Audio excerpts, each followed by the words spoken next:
부터 보겠습니다. 사도행전 10장 24절부터 보시겠습니다. 제가 봉독에 올리겠습니다. 사도행전 10장 24절부터입니다. 이튿날 가이사라에 들어가니 고넬료가 그의 친척과 가까운 친구들을 모아 기다리더니 마침 베드로가 들어올 때 고넬료가 맞아 발 앞에 엎드려 절하니 베드로가 일으켜 이르되 일어서라, 나도 사람이라 하고 더불어 말하여 들어가 여러 사람이 모인 것을 보고 이르되 유대인으로서 이방인과 교제하며 가까이 하는 것이 위법인 줄은 너희도 알거니와 하나님께서 내게 지시하사 아무도 속되다 하거나 깨끗하지 않다 하지 말라 하시기로 부름을 사용하지 아니하고 왔노라. 묻노니 무슨 일로 나를 불렀느냐? 고넬료가 이르되 내가 나흘 전 이맘때까지 내 집에서 제9시 기도를 하는데 갑자기 한 사람이 빛난 옷을 입고 내 앞에 서서 말하되 고넬료야, 하나님이 내 기도를 들으시고 내 구제를 기억하셨으니 사람을 요바에 보내어 베드로라 하는 시몬을 청하라. 그가 바닷가 무두장이 시몬의 집에 유숙하느니라 하시기로 내가 곧 당신에게 사람을 보내었는데 오셨으니 잘하였나이다. 이제 우리는 주께서 당신에게 명하신 모든 것을 듣고자 하여 다 하나님 앞에 있나이다. 아멘. 하나님 앞에 있나이다. 이런 주제로 오늘 말씀을 통해서 은혜를 나누겠습니다. 어니스트 해밍웨이는 작가로서 폴리처상과 노벨 문학상을 수상하고 세계적인 문호가 되었습니다. 그는 많은 돈과 명예를 얻었습니다. 그가 원하는 것은 뭐든지 소유할 수 있었고 그는 인생을 즐길 수 있었습니다. 많은 미인들과 교제하였고 3번의 결혼과 3번의 이혼을 했습니다. 마이애미 비치의 별장과 쿠바의 별장, 그리고 그의 고향 아이다호에 거대한 저택이 있었습니다. 그렇지만 그는 이 모든 것을 가지고도 조울증과 우울증에 시달리다가 결국 1961년 7월 2일 자살로 생을 마감했습니다. 그의 아버지가 자살할 때 사용했던 엽총으로 자살했습니다. 의사들은 해밍웨이의 자살에는 가족력이 있다고 보았습니다. 의사였던 그의 부친은 성격이 불같았던 사람으로서 막내 아들이 보는 앞에서 엽총으로 관조놀이를 겨눠서 자살했습니다. 해밍웨이가 죽은 후에 그가 가장 아꼈던 여동생인 우르술라가 1966년 도약을 먹고 자살했고, 해밍웨이 남동생인 라이스터 역시 총으로 자살했고, 손녀인 마르고 역시 약물로 자살했습니다. 해밍웨이가 자살하기 전에 그의 탁자에 갈겨 쓴 메모지가 있었는데 그 메모지에는 나는 필라멘트가 끊어진 텅 빈 전구처럼 공허하다, 그런 글을 적어두었습니다. 우수한 두뇌와 섬세한 필체로 누구를 위하여 종을 울리나 노인과 바다 같은 이러한 세계적인 그러한 소설을 쓴 이 해밍웨이, 많은 돈을 가지고 또 미녀들과 연문을 뿌리기도 했습니다. 보시다시피 미남이고요. 그런데 그는 이 모든 것을 다 가지고 부와 인기와 명예와 그리고 세상으로부터 박수갈채를 받고 존경을 받았지만은 그는 우울증으로 인해서 자살하고 말았습니다. 사람 안에는 다 가져도 다 채워도, 그리고 높아지고 지위를 얻고 사람으로부터 박수를 받고 인기와 명예를 얻고 그리고 자랑을 가져도 하나님만이 채울 수 있는 공간이 있어요. 세상의 어떤 것에도 채워지지 않는 공간이 있습니다. 하나님의 말씀과 성령으로 채워지지 아니하면 여전히 빈 공간, 그래서 허무감을 느낄 수밖에 없어요. 모든 인생은 다 무의미한 삶을 살아가는, 그리고 허무감을 느낄 수밖에 없습니다. 헛된 인생을 살아가면서 모든 인생은 실망하고 절망감에 사로잡히고 인생의 황혼이 가까우면 사람들은 다 우울해집니다. 이게 인생이란 말이야. 죽음으로 끝난단 말이야. 그래서 사람들은 점점 시들어가는 거예요. 비참한 그런 마음이 드는 거예요. 1998년도 우리 교회에 오셔서 간증한 천안 열매 맺는 교회 신복순 권사님은 30년 동안 8개의 교회를 세우고 8개의 예배당을 건축해 주었지만 그의 이름을 내지 않았습니다. 신복순 권사님은 천안의 맹물 호두과자를 처음으로 만든 유명한 분입니다. 그분은 호두과자를 파실 때 봉지에 클로 전도지를 반드시 넣어준다고 했습니다. 그 전도지에 보면은 예수님을 영접하면 영원히 배고프지 않을 생명의 빵을 소유합니다, 이렇게 적었습니다. 그렇습니다. 예수님만이 생명의 떡이십니다. 예수님만이 목마르지 아니하는 영생수가 되십니다. 예수 그리스도가 없는 인생은 여전히 목말라요. 여전히 영적으로 배고파요. 사람은 떡으로만 사는 것이 아닙니다. 육체는 떡을 먹어야 살고 밥을 먹어야 살지만은 우리의 영혼은 하나님의 입으로 나오는 말씀으로 살아야 됩니다. 우리의 영은 주님이 주시는 생명수를 마셔야만 기갈하지 않고 살 수가 있는 것입니다. 본문의 고넬료는 로마 대제국의 고급 장교였습니다. 이달리아대라고 하는 특수부대의 백부장이었습니다. 그런데 그가 지배하고 있는 나라 유대 나라의 백성들이 믿는 여호와 하나님을 알게 되었고 그 하나님을 믿고 섬기면서 그는 그가 소유하고 있는 모든 것이 이것이 우리 인생의 만족이 아니라는 것을 알았습니다. 그는 세상이 주는 것, 세상이 가지고 있는 이 모든 것이 그에게 행복이 아니라는 것을 알았어요. 그가 하나님을 알고 난 다음에 하나님을 섬기면서 그는 만족을 얻었습니다. 그 하나님 앞에 항상 기도하고 그는 백성을 많이 구제하며 그는 경건한 삶을 살았습니다.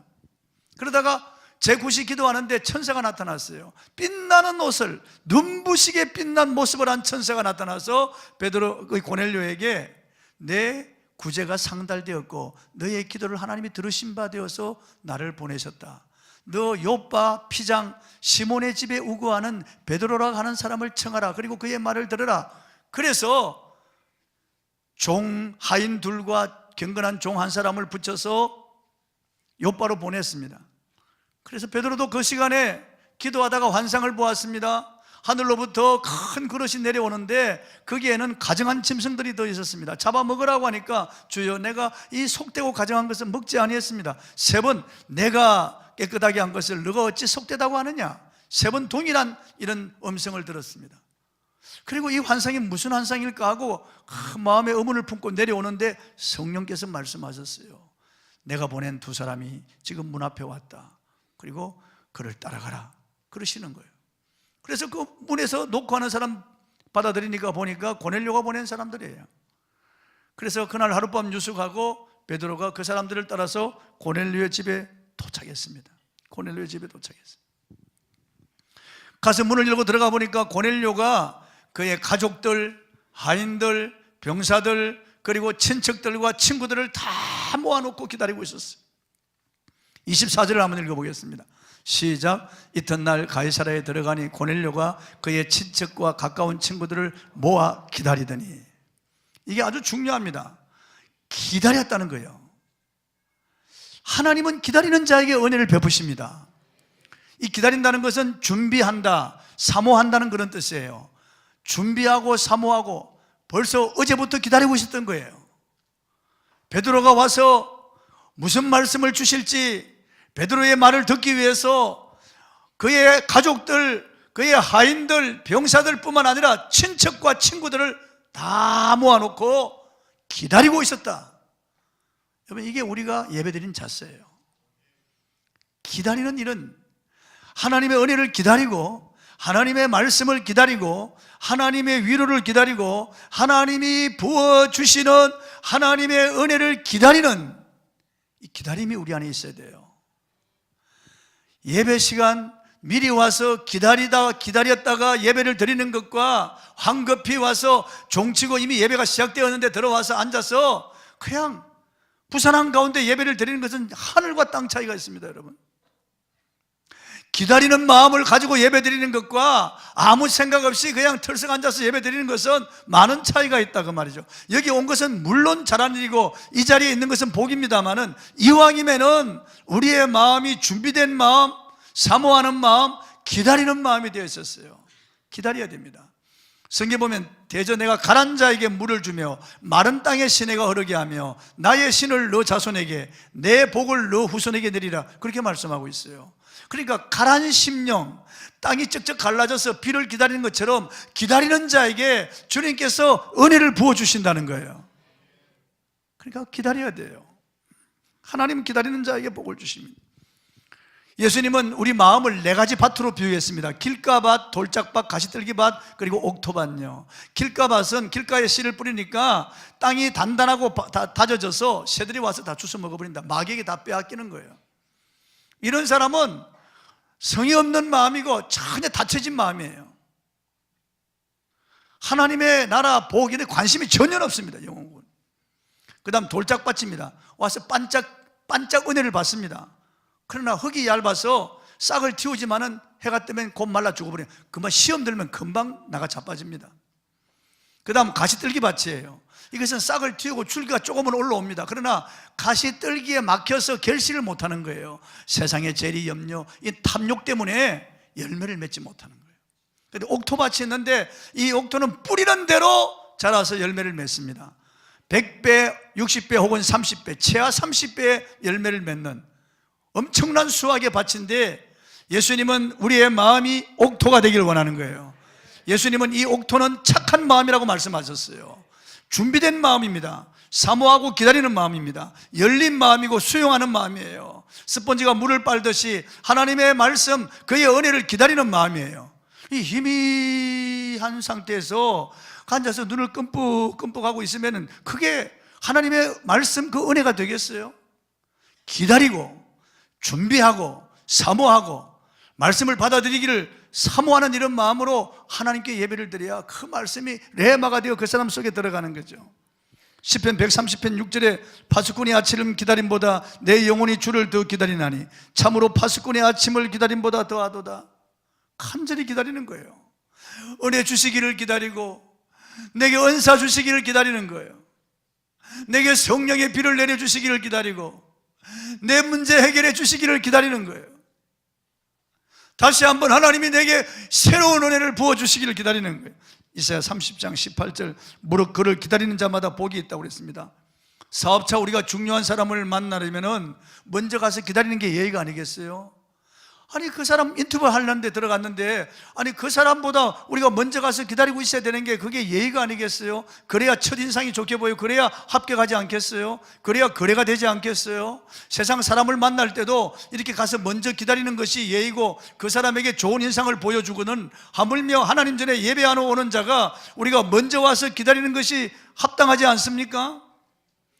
하나님 만나기를 원하시면 아멘 하세요. 은혜 받기를 원하시면 아멘 하세요. 기다려야 됩니다. 준비된 그런 마음으로 고넬료처럼 자기 가족들, 하인들, 병사들, 친척들, 친구들 다 모아놓고 기다리고 있었어요. 어제부터 준비하고 기다리고 있었다니까요. 우리들이 기다리는 마음이 없이는 안 돼요. 기다리는 마음이 있어야 돼요. 간절히 주를 기다리고 간절히 성령의 은혜를 기다려야 돼요. 농부가 하늘의 비를 기다리잖아요. 요즘 지금 가뭄이 겨울 가뭄 때문에 문제예요. 담수량이 점점 줄어들고 있고 심각한 문제인데 이 비를 기다리는 것처럼 기다려야 되는 거예요. 고넬료는 이웃과 함께 은혜 받기를 원했습니다. 가족들이야 물론 다 참여하죠. 병사들도 시킬 수 있어요. 하인들은 물론이고, 그런데 친척과 친구들까지 다 불러가지고 기다리고 있었어요. 대단한 분입니다. 정말 영향력 있는 분이에요. 분명히 말했을 겁니다. 내가 기도하다가 천사를 만났다. 그 천사가 요바에 있는 피장 시몬의 집에 오고 하는 베드로라고 하는 사람을 청하여 그의 말을 들으라고 했다. 이때 그의 친척과 친구들은 이 고넬료의 말을 신뢰합니다. 왜냐하면 고넬료 인격과 그 고매한 성품과 그의 경건함을 알고 있기 때문에 고넬료가 그렇게 말할 때 그 사람들은 자식에 끌리듯이 끌려갔다고 다 전부 다. 우리도 그래야 되지 않겠습니까? 우리의 말이 보정수표가 되고 우리가 사람들에게 신용 있는 사람으로 그렇게 알려지고 우리의 삶을 통해서, 인격을 통해서 사람들에게 끌리는 그런 사람이 되어야 되지 않겠어요? 우리가 말하면 하나님 전에 한번 올 정도가 되어야 되지 않겠어요? 고넬료는 그의 친척들과 친구들에게 말할 때 그들이 다 왔어요. 그리고 고넬료의 말을 신뢰하고 고넬료가 만난 그 천사의 말을 그도 신뢰하고 들었어요. 그래서 다 모여있어요. 전부 다 모여있었다는 거죠. 참 중요합니다. 여러분, 우리가 복음을 받았다면 이 복음은 나 혼자 소유하고 말 것이 아닙니다. 이웃에게 알려야 되죠. 고넬료처럼 널리 알려야 됩니다. 자기 가족들, 하인들, 종들, 병사들, 그뿐 아니라 친척들과 친구들까지 다 불러 모아서 은혜의 자리에서 기다리고 있었다는 거예요. 예수님은 이렇게 말씀하셨어요. 누가복음 14장 23절에서 길과 산울가로 나가서 사람을 강권하여 데려다가 내 집을 채워라. 길과 산울가로 나가서 사람들을 닥치는 대로 강제적으로도 데리고 와서 채우라는 거예요. 고넬료가 그랬어요. 친척과 친구들을 다 불러 모았습니다. 복음은 우주 최고의 기쁜 소식이요 능력입니다. 내가 복음을 부끄러워하지 않으니 이 복음은 모든 믿는 자에게 구원을 주시는 하나님의 능력이 됨이라. 첫째는 유대인에게 또한 헬라인에게로다. 모든 사람에게 구원을 주시는 복음을 듣게 해야 됩니다. 우리의 친척들과 친구들을 데리고 와야 됩니다. 고넬료처럼 이렇게 준비하고 기다려야 됩니다. 그리고 고넬료는 영적 권위를 존중히 여긴 사람이에요. 본문 25절 한번 읽어보겠습니다. 시작. 마침 베드로가 들어올 때 고넬료가 맞아 발 앞에 엎드려 절하니. 여기 보세요. 고넬료는 로마의 군대의 백부장입니다. 베드로는 그들이 지배하고 있는 식민지 나라의 젊은 어부 출신의 하잘것없는 사람이에요.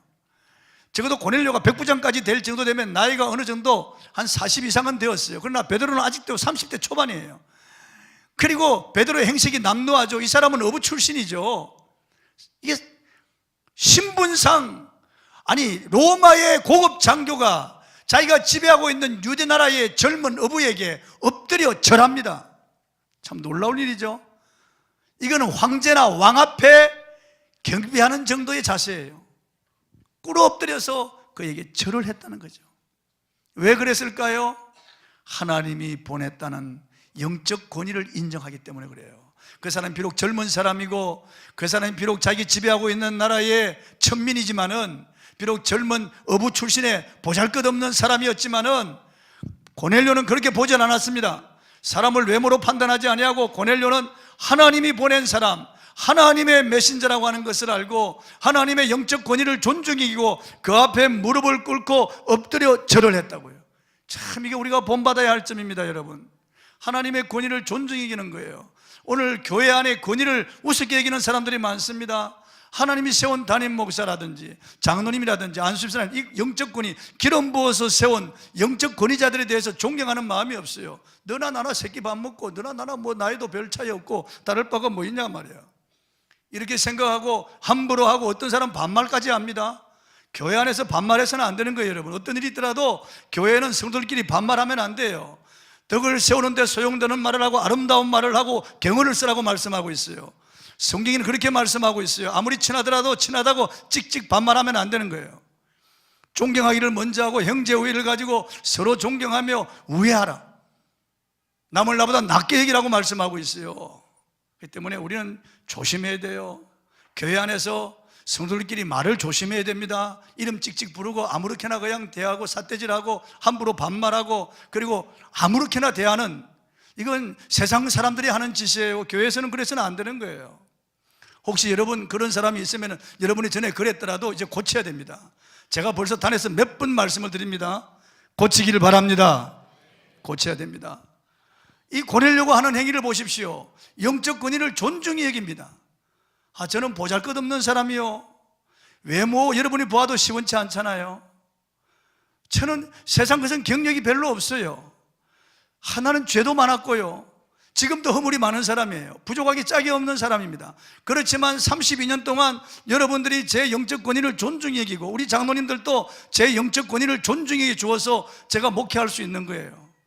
인간의 외모로 판단하고 내가 가지고 있는 경력이나 이런 포장된 것을 바라본다면 실망할 거예요.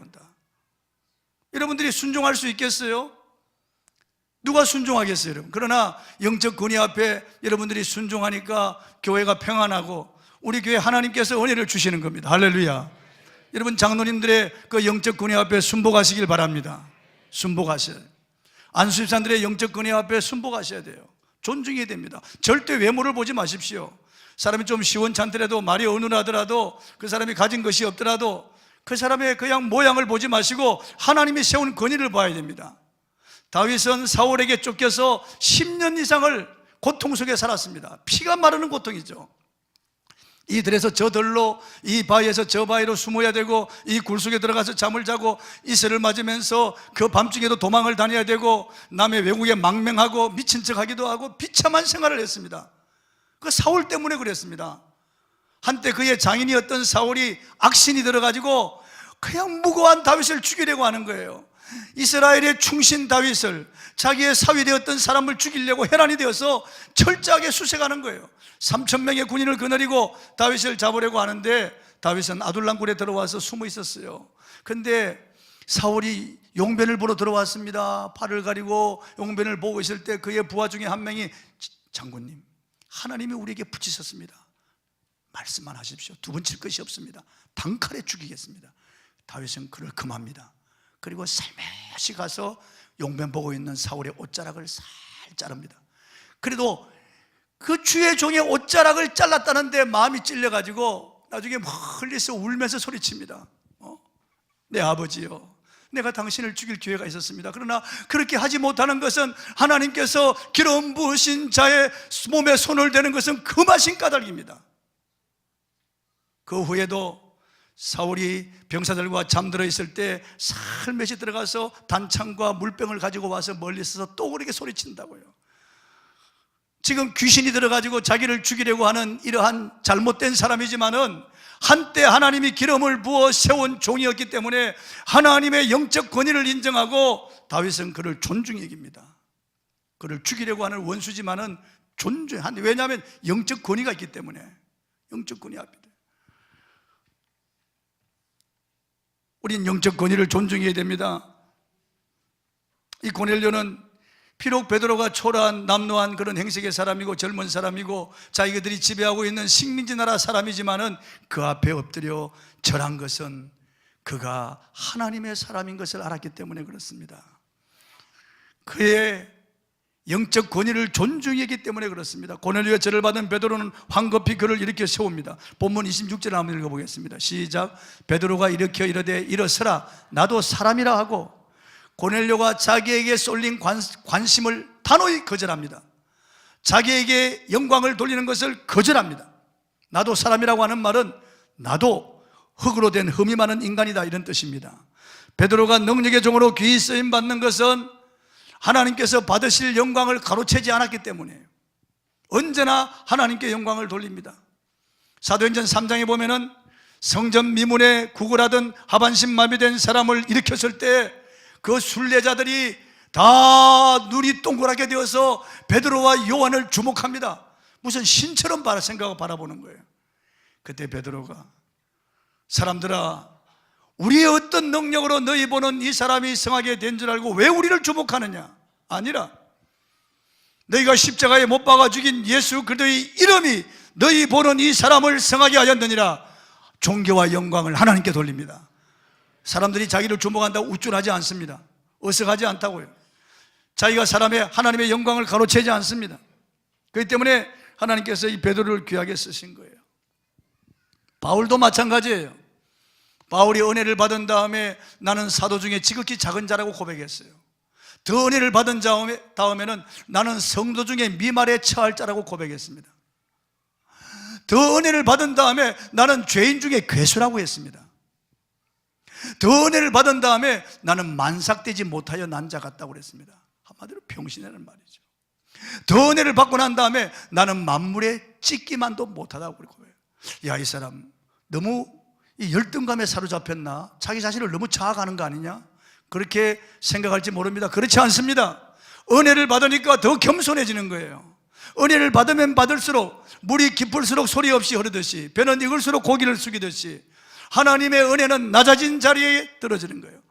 물은 언제나 높은 곳에서 낮은 곳으로 흐르듯이 이렇게 낮아진 겸손한 사람 바울에게 하나님이 은혜와 능력을 부어주시는 거예요.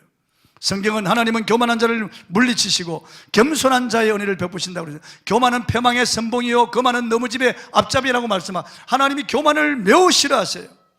천사장 루시퍼가 천사장 중에서는 가장 높은 지위를 가지고 있었지만은 하나님과 비기려고 하다가 이 교만한 마음과 생각을 가지고 일어서다가 찍혀서 이 공중으로 쫓겨나온 거예요. 그 사탄이 되어버리고 말한 거예요.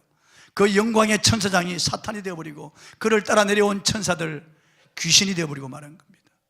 우리 조상 아담과 하와가 에덴 동산에서 하나님과 같이 되려고 하다가 쫓겨나왔어요. 저주받은 인생이 되고 짐승처럼 되어버리고 말았죠.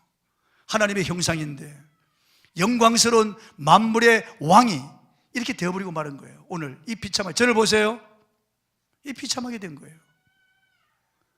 교만하다. 그래서 하나님은 교만을 가장 싫어하세요. 목에 힘주고 자기 잘났다고 생각하고 우쭐하고 말이에요. 하나님께 돌아올 영광을 자기가 다 가로채고 자기가 칭찬과 영광을 얻는 이런 상태, 하나님은 이 교만한 자를 미워하십니다. 교만한 자를 대적하신다고 말해요. 우리는 겸손하신 주님을 본받아야 되겠습니다. 주님은 정말 겸손하셨습니다. 빌립보서 2장 5절로 11절에 보면 너희 안에 이 마음을 품으라 곧 그리스도 예수의 마음이니 그는 근본 하나님의 본체시나 하나님과 동등됨을 취할 것으로 이기지 아니하시고 오히려 자기를 비워 종의 행체를 가지사 사람들과 같이 되셨고 사람의 모양으로 나타나사 자기를 낮추시고 죽기까지 복종하셨으니 곧 십자가에 죽으심이라. 이러므로 하나님이 그를 지극히 높여 모든 이름 위에 뛰어난 이름을 주사 하늘에 있는 자들과 땅에 있는 자들과 땅 아래에 있는 자들로 모든 무릎을 예수의 이름에 꿇게 하시고 모든 입으로 예수 그리스도를 주로 시인하여 하나님 아버지께 영광을 돌리게 하셨느니라. 할렐루야. 가장 낮아지셨어요. 하늘 보좌 영광을 다 버리고 이 하늘과 땅의 주인이신 그분께서 만왕의 왕 만주의 주께서 이 땅에 낮고 천한 이 세상에 종의 형체를 가지고 사람의 모양으로 나타나시고 우리를 위하여 죽기까지 복종하셨습니다. 십자가에 죽으시고 그리고 무덤에 더 이상 내려갈 데가 없는 데까지 예수님은 내려가셨어요. 그랬더니 하나님이 주님을 높여서 다시 청산천하에 가장 지존하신 그 자리로 다시 올리신 거예요. 다시 올리신 거예요. 여러분, 낮아지는 사람 하나님 높여주십니다. 겸손한 자에게 은혜를 베푸십니다. 겸손한 자에게. 고넬료가 베드로 앞에 꿇어 엎드려 절하니까 일어서라, 나도 사람이다, 나도 흙이다, 그 말이에요. 본문 28절 29절 한번 읽어보겠습니다. 시작. 이르되 유대인으로서 이방인과 교제하며 가까이 하는 것이 위법인 줄은 너희도 알거니와 하나님께서 내게 지시하사 아무도 속되다 하거나 깨끗하지 않다 하지 말라 하시기로 부름을 사용하지 아니하고 왔노라. 묻노니 무슨 일로 나를 불렀느냐. 이것은 유대인과 교제하는 것 위법이라고 하는 것은 이거 하나님의 말씀이 아니고 유대교의 전통이라 그 말이죠.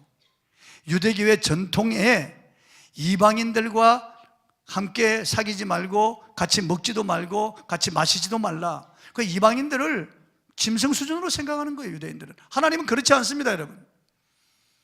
하나님은 이방인이나 헬라인이나 유대인이나 취급하지, 차별하지 않습니다.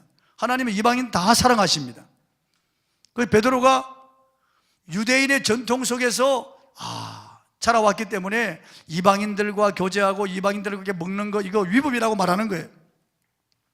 유대교의 전통상 그렇다 그 말이죠.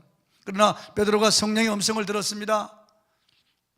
내가 깨끗하게 한 것을 속되다 하지 말라. 하나님은 우리 이방인들을 사랑하시는 거예요. 하나님은 우리 이방인을 구원하기를 기뻐하시는 거예요. 그래서 베드로를 보내는 거예요. 베드로를 보내는 거예요. 여러분이 사람 차별하면 안 됩니다. 성격이 좀 까다롭다고, 또 나하고 전에 다툰 적이 있다고 그 사람 용서하지 않고 사랑하지 않고 계속해서 그 거리를 두고 담을 쌓고 있으면 안 돼요. 유대인들은 이방인하고 담을 쌓았어요. 편견의 시선으로 이방인을 바라보았습니다. 짐승같이 생각했다고 이방인을요. 상종하지 않았습니다. 같이 먹고 마시지도 않습니다. 큰일 나는 거예요. 그런데 하나님은 그 벽을 허무시고 베드로를 보낸 거예요. 고넬료의 집으로 보낸 거예요. 예수님은 십자가로 막힌 담을 허셨어요. 하나님과 죄인들 사이에 막힌 담, 유대인과 이방인 사이에 막힌 담을 다 허셨어요. 그래서 베드로가 환상을 보고 성령의 음성을 듣고 온 거예요. 그래 고넬료가 말합니다. 제가 제 구시 기도 시간에 기도하는데 천사가 나타나서 요빠에 사람을 보내어서 피장 시몬의 집에 오고 하는 베드로라고 하는 사람을 청해서 그의 말을 들으라고 했습니다. 그래서 우리가 지금 기다리고 있습니다. 본문 33절을 읽어보겠습니다. 시작. 내가 곧 당신에게 사람을 보내었는데 오셨으니 잘하였나이다. 이제 우리는 주께서 당신에게 명하신 모든 것을 듣고자 하여 다 하나님 앞에 있나이다. 띄워놓으십시오. 자 보세요. 이제 우리는 주께서 당신에게 명하신 모든 것을 듣고자 하여 다 하나님 앞에 있나이다. 이게 얼마나 놀라운 그런 고백인지 모릅니다. 이게 참된 예배자의 자세예요. 이게 참된 구도자의 자세입니다. 여러분이 성경을 읽을 때나 설교를 들을 때 이런 자세로 하나님의 말씀을 대해야 됩니다. 이제 우리는 주께서 당신에게 명하신 모든 것을 듣고자 하여 다 하나님 앞에 있나이다. 할렐루야. 다 하나님 앞에 있나이다. 여러분 설교를 들을 때 이런 자세로 설교를 듣는다면 은혜 받지 못할 사람이 없을 거예요. 당신에게 명하신 모든 것을 다 듣고자 합니다. 하나도 놓치지 않고 제가 다 듣고자 합니다. 우리는 다 하나님 앞에 있습니다. 다 하나님 앞에 있습니다. 사람 앞에 있는 게 아니고 하나님 앞에 있다고. 하나님 앞에 있다. 스코틀랜드의 기업가 존 녹스가 유명한 말을 했습니다. 설교자가 강단에 설 때 하나님의 거룩한 성령이 회중 가운데 운행하시고 천사들이 뒤에 시립해 있으며 하늘의 하나님께서 특별한 관심을 가지고 지켜보시고 설교자가 설교할 때 천국과 지옥이 갈라진다. 옳은 말입니다. 여러분, 이 설교가 얼마나 중요한 그런 사역인지 알 수 없습니다. 한 주간 세상에 나가서 여러분들이 죄를 짓거나 세상의 유혹에 넘어가서 여러분들이 죄책감에 사로잡혀 있거나 아니면 세상에 나가서 세상 오락을 구하든지 시달리고 지친 몸과 마음과 그리고 어두워진 영혼을 가지고 하나님 전에 왔을 때 하나님은 설교를 통해서 세상으로 기울은 여러분의 마음을 하나님께로 이끄는 이 거룩한 작업이 설교예요. 여러분의 마음을 다시 하나님께로 이끌고 다시 하나님의 보좌 앞으로 이끌어드리는 거룩한 작업이 설교라고 말이에요. 그러니까 이 설교 시간에 여러분이 정말 마음을 열고 하나님 앞에 있다는 이런 자세로 설교를 들어야 돼요. 다 듣겠나이다. 고넬료와 같은 이런 자세로 설교를 듣고 우리가 다 하나님 앞에 있나이다. 이런 코람데오 신전의식을 가지고 설교를 들을 필요가 있습니다. 바울은 데살로니가 교회를 칭찬했는데 그들이 설교를 듣는 자세가 달랐기 때문에 그래요. 데살로니가전서 2장 13절입니다. 한번 읽어보겠습니다. 시작. 이러므로 우리가 하나님께 끊임없이 감사함은 너희가 우리에게 들은 바 하나님의 말씀을 받을 때 사람의 말로 받지 아니하고 하나님의 말씀으로 받음이니 진실로 그러하도다. 이 말씀이 또한 너희 믿는 자 가운데서 역사하느니라. 데살로니가 교회 성도들은 설교를 들을 때 하나님의 음성으로 들었다. 하나님의 말씀으로 들었다는 거죠. 바울이 말로 듣지 않았다는 거예요. 하나님의 음성으로 들었다는 거예요. 다 하나님 앞에 있다는 자세로 설교를 들었다. 그러니까 그 말씀이 믿는 자 속에 역사했다. 레마가 되고 능력이 되었다는 거예요. 그 사람의 인격과 삶을 변화시키고 그 사람의 생애에 그 말씀이 놀라운 능력을 나타냈다는 거죠. 이런 자세로 하나님의 말씀을 들으면 은혜 받지 못할 사람이 없습니다. 저 텔레비전을 통해서 한국에 있는 회교사원에서 이슬람 교도들이 금요일 예배 드리는 것을 보았습니다. 그들의 신인 알라에게 경배하기 위해서 먼저 밖에서 얼굴을 씻고 손을 씻은 다음에 사원에 들어가서 예배를 드리는데 그들의 지도자 이마음이 코란을 강론할 때 땅바닥에 앉은 채로 한 사람도 움직이지 않고 눈동자도 굴리지 않고 딱 주목해서 바라보는 것을 보았습니다. 그리고 강론이 끝난 다음에 일어나서 그 고란을 외우고 엎드려 절하고 또 일어나서 또 엎드려 절하며 계속 엉덩이를 이렇게 지켜들고 기도하는 것을 보았습니다. 세상의 헛된 신에게도 이렇게 온갖 정성을 들여서 예배를 드리는데 아무 응답도 없는 우상 사신에게도 이렇게 정성을 드리는데 하물며 일개 무당한 귀신에게도 정성을 드리는데 우리가 하나님 앞에 나와서 예배 드리는 자세가 그저 그렇게 그냥 몸만 나와서 생각과 마음은 계속해서 흩어지고 이런 자세로 우리가 예배를 드린다면 정말 안타까운 일입니다. 지존하신 하나님, 전능자 하나님, 천지와 만물을 창조하신 하나님, 살아계신 하나님, 유일하신 하나님, 우리를 만나주신 하나님, 은혜로우신 하나님께서 우리에게 은혜를 주시려고 하는데 정신을 차리고 고넬료와 같은 자세로 예배를 드리기 바랍니다. 하나님 말씀을 다 듣겠나이다. 우리가 다 하나님 앞에 있나이다. 이런 자세로 예배를 드려야 되겠습니다. 여러분, 주님은 지금 이곳에 임재해 계십니다. 이곳에 임재해 계십니다. 시편 139편 7절로 10절에 보면은 내가 주의 영을 떠나 어디로 가며 주의 앞에서 어디로 피하리이까? 내가 하늘에 올라갈지라도 거기 계시며 서울에 내 자리를 펼지라도 거기 계시니이다. 내가 새벽 날개를 치며 바다 끝에 가서 거주할지라도 거기서도 주의 손이 나를 인도하시며 주의 오른손이 나를 붙드시리이다. 지구촌 어느 곳에 있든지 손가락 하나 가지고 클릭하면 영상통화가 되고 다 우리 앞에 다 옵니다. 우리가 하나님 앞에 있나이다. 하나님 앞에 있나이다. 이런 자세로 예배를 드려야 되는 거죠. 하나님 말씀을 다 듣겠나이다. 이런 코람데오 신전의식을 가지고 하나님 앞에 있다는 이런 자세로 우리가 예배를 드리고 어느 곳에 가서 무엇을 하든지 하나님 앞에 있다는 자세로 사는 저와 여러분이 되기를 바랍니다. 찬송하고 기도하겠습니다.